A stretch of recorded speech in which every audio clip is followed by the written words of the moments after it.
Hi guys, today in this video I'm about to show you guys how to see all comments on TikTok, how to see comment history on TikTok. So y'all, let's just start with it's a simple or very quick guide. So first off, how you can do it, you can just open up your TikTok,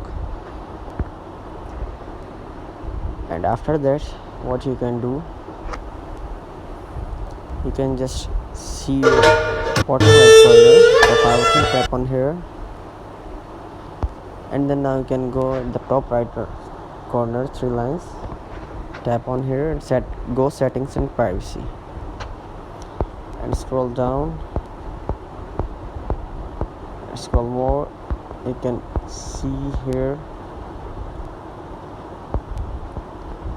activity center, and wait for a moment. Now here you can see comment history, tap on here simply, and here you can see your comment history on TikTok account. So this is how you can do it, you can see. So that's it guys, see you in the next video, bye.